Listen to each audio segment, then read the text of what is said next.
go in 5, 4, 3, 2. Welcome to Cultivated Live. I am Jay Rosenthal. On the other side is Jeremy Burke. We are co-founders of Cultivated Media. I am the managing director. Jeremy's our editor-in-chief. And in the middle is Peter Barsoom. He's the founder and CEO of 1906. Peter, welcome. Welcome. Thanks to be here on this Wednesday morning. Well, it's great to have you here. I feel like we should have captured the 3-minute pre-conversation because there was a lot going on in that, and we'll get to some of that. But before we do, give us your sort of backstory and the backstory to 1906, and then we'll dive into sort of current day. Yeah, absolutely.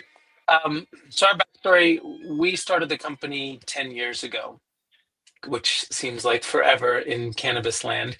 And the vision behind 1906, which we've been true to from day one, is that many consumers are looking to use cannabis not to smoke or to get high, but as an alternative to alcohol and pharmaceuticals in how they manage the demands of daily life. And we created the category of fast-acting, low-dose, functional cannabis products that meet consumers where they are. So we've got a line of products that cover 90+% of the reasons why people want to use cannabis: for energy, for focus, for sex, for mood enhancement, for sleep, for anxiety, and most recently our new products for pain relief.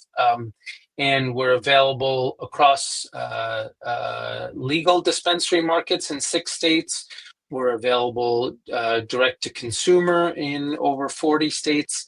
And we've just launched into liquor retail in Minnesota and soon to be available in New Jersey as well. It's a lot. Yeah.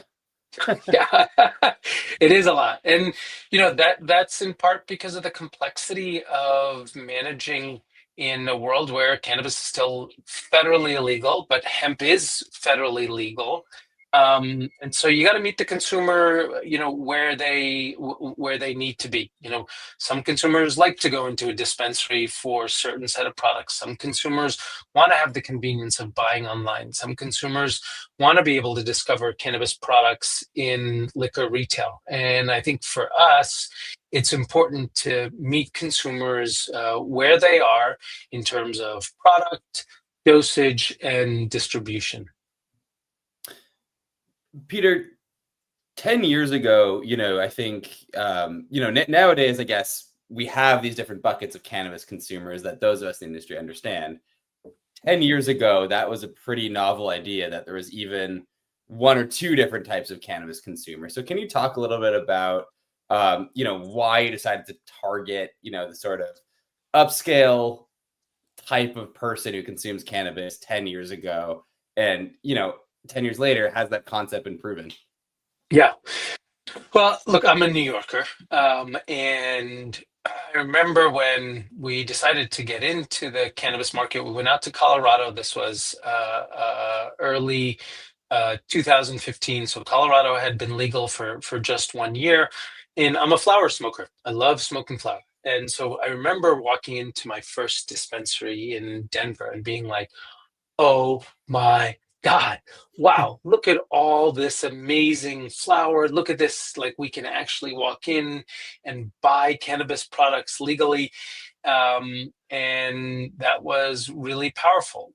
The second thing that really struck me is that if you are not a flower smoker, it is child's play. All the products were focused on high dose, really sugary, not good for you content. You have no idea how it's going to make you feel. And it's like, hey, if I consume flower, I get to be able to have the best of the cannabis experience. I know where my flower is coming from. I know what strain. I know it's fast acting, because of how it hits you. And so the world is great if you are a flower smoker. But if you're not a flower smoker, edibles at that time, they just sucked. You have no idea how it's going to make you feel. It took way too much time to hit you. And it was made with shitty ingredients that you wouldn't want to put in your body. And it was like, this doesn't make sense to me. And so really saw what was missing is products that speak to people like me, people like us, who want to be able to have control. control over their experience. And so we think of 1906 as cannabis for control freaks, and it's worked. I've never heard it described that way, but that's how I like to consume cannabis. Happen on what timeline and for how long? Yeah, exactly. I don't want to play Russian roulette with any substance that I'm Right. putting in my body. And if I want to see purple dragons, let me make that as a conscious choice, but Right. not, to have it by accident there. Yeah, interesting. And Go so, ahead. Peter, I sorry, Jay, to cut you off, but I was just gonna say, like, what was the first product that you guys brought to market, and how did you think about it? And I guess the follow-up question to that, is that product still on the market? Yeah, absolutely. So we always thought about, like, what are the reasons why people want to use cannabis? And in the beginning, our first set of products was Go for energy, Chill for anxiety, and then we also launched our sleep product as well, because people were using it for sleep. So those were the first three products that we launched. A few months later, then we launched Love for sex and arousal. Then after that, we launched Bliss for mood enhancement. Then we launched Genius for cognitive focus. So in fact, all the products that we initially launched are still available now in a different format, because we first launched in Colorado with chocolates. And while we still sell some chocolates in New York, now the bulk of our portfolio is available in pills. And these are pills that are sugar-free, gluten-free, easy to swallow, and convenient, portable, and discreet. And then we've got a line of gummies as well, and most recently our beverage line. Including Get Shit Done. That was one of them Yes, I quite like. the Get Shit Done is our Go and Genius bundle, and that's one of the great things about the way in which we've thought about kind of our products and how we've seen consumers use our products is you can combine, let's say, Go and Genius together. Or if you have trouble sleeping because you have racing thoughts at night and you can't shut your mind up, you take a Chill and a Sleep, for instance, together. So we've really opened up the range of possibilities of how people can use cannabis. Like, as an example, there's of course the old trope about cannabis doesn't make you smart. Well, that's or you can't use cannabis for productivity. And our Genius product really proves otherwise. People have been using cannabis, from artists and writers and musicians and others, for work and for performance. And so we were able to, by combining cannabis with other plant medicines, we've created a whole new world of plant medicine offerings. So for us, it wasn't just about cannabis alone. Cannabis is one of the most amazing medicinal plants that we have available to us. Like, there's nothing like it in the world that has the range of use cases as cannabis does. And I think that just opens the door to other plant medicines as well, that when used in combination with cannabis, it's 1 + 1 = 3. I want to ask Peter, because before we came on, but also we talk about it a lot. The landscape has shifted not only dramatically over the past 10 years, but I would say even over the past 3 or 4, as consumers are finding new ways and new places to get THC products, let's just say, right? And one of those things that has sort of exploded over the past 2-3 years is hemp-derived THC beverages, available to many, many more people across the country, and in channels that are not traditional dispensary channels, let's say. Like, how have you thought about that, both from your business perspective, but also attracting new folks to the industry or to cannabis in general? Yeah, I think, the last couple of years have been so exciting, and I really very much excited about the growth of the hemp-derived THC market. To take a step back, when we started 1906, it was the idea that cannabis should be accessible, safe, effective, widely available, just like other substances, pharma, and alcohol. Like, we didn't start the company to be like, we want to start selling cannabis in dispensaries. Like that wasn't the mission or the goal. And I've always believed in the beginning, dispensaries play an important role, and it was a necessary part of the industry and the regulatory environment. But we sell 21 and older products in many different venues, right? We sell cigarettes in convenience stores. We sell beer in convenience stores and liquor in bars and other places. And if cannabis is going to become normalized, as it should, because we know it's safer than some of these other products like tobacco, smoke, or like alcohol, then it should be more widely available in those places. So why create this whole legal and regulatory and capital intensive infrastructure for the distribution of a 21 and only product when this exists in other places? So I think what we're seeing is a couple things.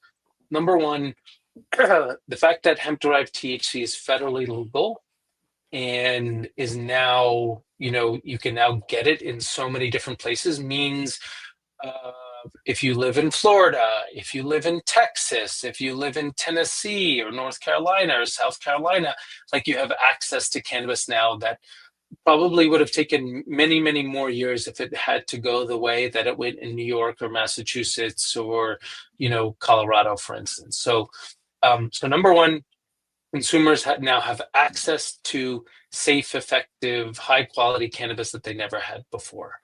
And then number two, it's also fostered an innovation, which is great.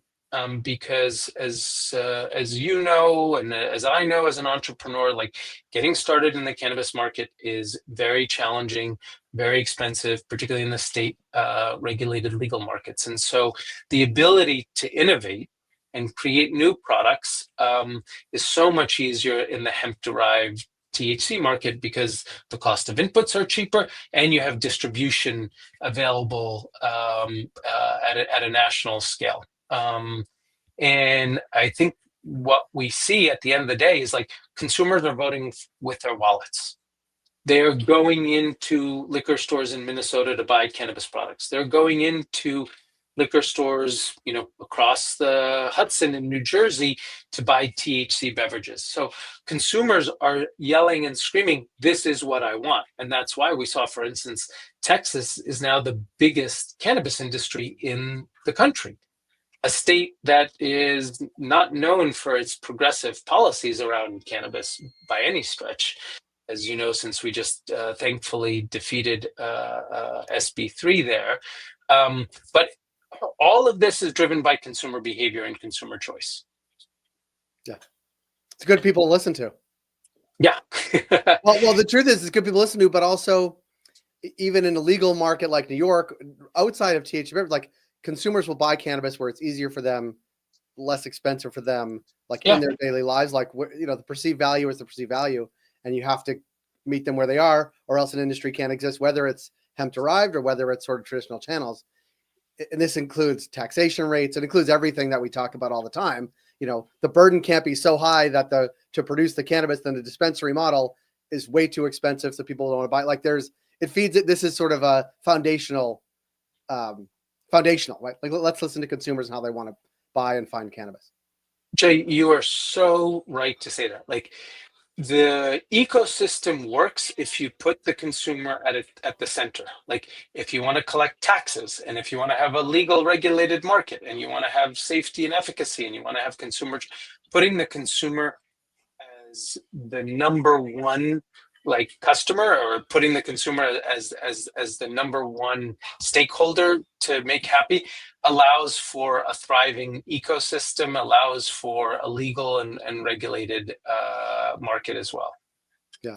Well, I think that's the whole point. What are the priorities of the state or the jurisdiction, and then work back from that? Because generally it's not, how do we want to make it easier or more accessible? Like it's generally not that. It's almost the opposite. Like we want to it to be harder to get, like all the things, that's the way it would look from an outsider perspective, doing a case study on regulations in some states, even though that's not their intent. They're trying to set up a regulated industry. But the result is generally less than what it could be. Yeah. I mean, Last time I checked, we live in a democracy. I know it doesn't look that way sometimes. And so, Well, you want me to check the newspaper right now? Yeah. It's a real time conversation.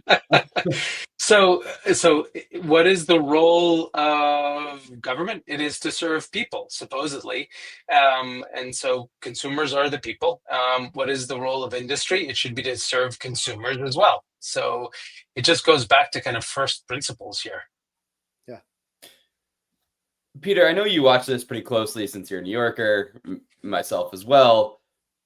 This scenario you've laid out where THC drinks are freely available, like what needs to happen, both regulatory in New York, and what can the industry itself do in New York to support sensible regulations? Like myself as a consumer would love to have a 1906 product, at a Nets game, right? How do we get there? I think it's great question. I think it's going to happen, and it's going to happen, number one, because consumers are, in North Carolina, you can go into a bar and get a THC beverage. Like what the F? Why can't we do that here in New York? That's one. The second thing is we live in the city of nightlife, entertainment, restaurants. So I think the way this is going to happen, it's not going to come through regulators. It's not going to come through the quote unquote regulated industry. It's going to come through the powerful interests of restaurants, bars, the liquor industry being like, hey, consumers want this. We know that, right? If they want it in Asheville, North Carolina, they're going to want it here in New York. Right. And by the way, we, as in like restaurateurs or liquor distributors or venues, we make a lot of money from selling alcohol, and we're seeing our sales dip. So that pressure is going to be what it's going to take to put it on Albany to be like, hey, don't try and create these cannabis lounges. Like, they make no sense. They make no money. It's never worked. I mean, it's a complete failure. Just stop wasting energy and time doing that.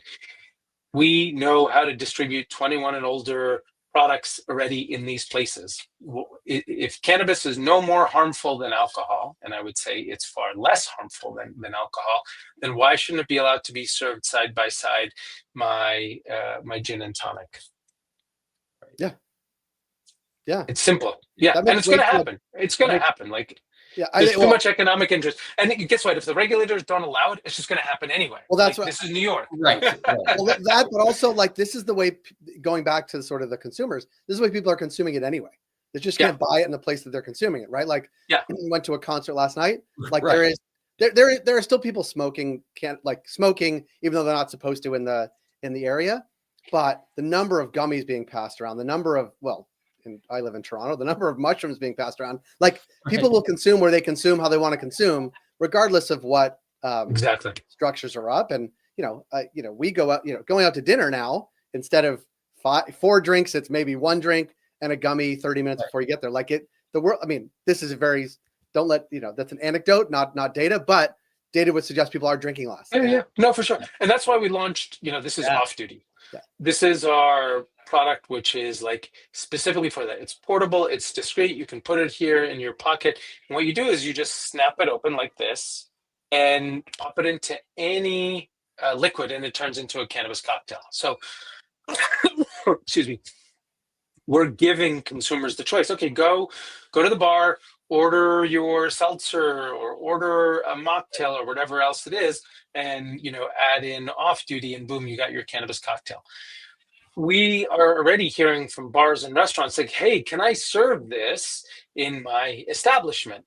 Because I want to add it in, instead of the mocktail, instead of just a mocktail, hey, would you like to add a THC shot of off duty in that for an extra, whatever, $3-4? And so we're already getting inquiries from a lot of places to be able to do that. And that's what I mean. Like, it's going to come because the economic interests and consumer interests are aligned, and that's going to force Albany, and other regulators to do this in the right way. Amen. Yeah, that seems like a really quick process. Yeah. Or it'll just happen. Like, you know what I mean? Like, it's going to start happening, and then but the issue is going to be like those operators are going to be like, I'm losing money because people are showing up already, feeling good or bringing their gummies or whatever it is with them. So that economic interest is what's going to move government. I mean, let's be real. Yeah, I think. Can I ask an operational question? The Yeah. off duty. So off duty, for example, you have, I assume, a product innovation team at 1906. You look at the marketplace, you look at how consumers are behaving, you look at the wide array of products out there and want to finish. Like, how does your product innovation team work, and what is the process like to say this is a product we could do? How do we get that sort of through the whole supply chain? Like, how does that work within 1906? Yeah. Innovation is at the heart of what we do. It's like what we think about, what we talk about, all the time. We've got an innovation pipeline that's usually like a, 18 to 24 month pipeline. And we launch maybe 1 out of every 10 products that we think about or start working on. So we're always working on many different products. Most of which will never see the light of day. But the way we think about it kind of at its core is, first it starts with how is it you want to feel? And so the first level of product innovation is this, a experience that we already have, like Go, Genius, Bliss, or is this a new experience that we want to create, like we're working on a women's health product or when we launched pain? Then the next thing is, okay, how to deliver this? What is the format by which to deliver this? And the way, a big part of our innovation is we have our core experiences: Go, Genius, Bliss, Chill, Love, Sleep, Pain. And how do we make that available in different product formats, in pills, in gummies, in beverages, and what's appropriate for what? Like, so for instance, our pain product is only available in a gummy. Doesn't make sense as a beverage, and we can't really deliver it in a pill because there's so much medicine in there that it would make the pill like impossible to swallow because it's got 6 different cannabinoids in it there, for instance. So that's the way we think about kind of product innovation. Where we're innovating now, to give you sort of a sneak peek, is soon Go, Bliss, Chill, Sleep is going to be available in a gummy format in a couple of weeks. And then we've launched Off Duty now, and we're just about to launch a 750 ml spirits bottle. So think of like on your bar at home or available in bars. And that'll be available in a THC CBG combination, but then Go, Bliss, and Chill. So Go, Bliss, and Chill will be available in this format as well as in a bottle. And you think about Go as like your vodka Red Bull in one, for instance. Yeah, but less disgusting. Yes, exactly. It tastes way better and far and is a better effect, frankly. No, it's for sure. It's that's interesting thing. And thinking about effect, format, it's very smart, which is why I wanted to sort of check in to see sort of how you think about it within the innovation team there. Jeremy, what else? I think that's it. I think we're coming up on time. Peter, is there anything else we missed? Anything else that our audience should know about you or 1906? No, I think that this was great. Like I said, we believe in innovating, and for us, kind of the first principle of innovation is meeting the consumer where they want to be. And we also love feedback, so you can check us out at 1906.shop. Email us, Instagram us, and we'd love feedback on either things that we're doing well, as well as things that we could be improving on, and new products and formats that consumers want to see.